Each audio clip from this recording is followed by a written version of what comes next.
the generations that were born between year 1999 to 2010 and 2020, they have never experienced slavery or colonialism or military rule. You do not intimidate such a generation. It has been 21 years of democratic rule, even though the democratic rule is unitary. You can't intimidate them. It will be the greatest undo of the Fulani minority, supported by the English establishment. So this generation can compare and contrast. Many of them have traveled all over the world. They can sit in front of their computer and compare and contrast the democratic system in America, the democratic system in United Kingdom. They can see through elections across the world.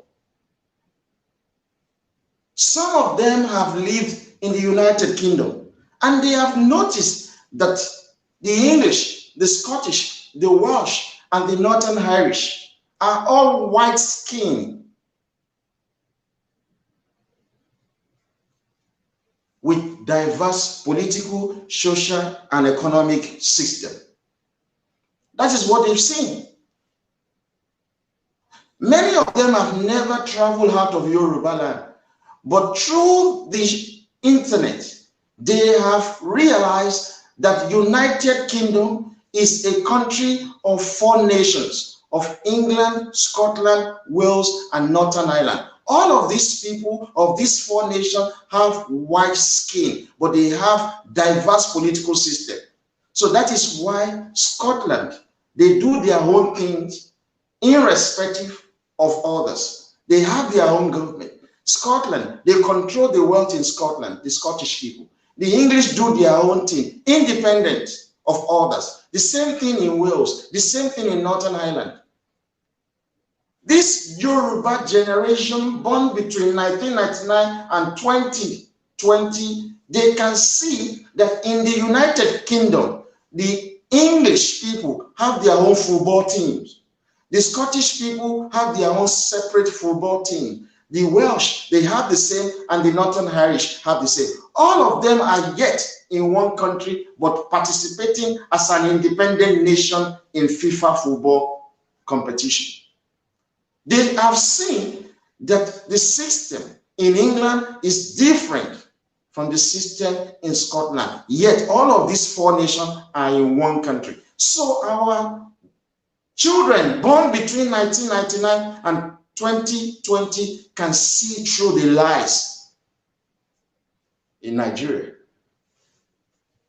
They don't believe that Yoruba, Igbo, Hausa, Kanuri, Ijaw are one and the same because they have the same black skin. No. If the English, the Scottish, the Welsh, the Northern Irish are not one and the same, yet they are in the same country, why must they be lied to that Yoruba, Igbo, Hausa, and Fulani are one and the same? This generation Z cannot be intimidated. They are now 21 years old. Majority of them are participating in the NSAS protest. This Yoruba generation, they are worried and are concerned as to why the Yoruba, Igbo, Hausa, Fulani, Kanuri, and Ijaw and the Middle Belt must practice unitary system. They don't get it. They know that we are all different. Why must all focus on one president? To get water in your house, it is Buhari. To get train, to move you around your region, it is Buhari.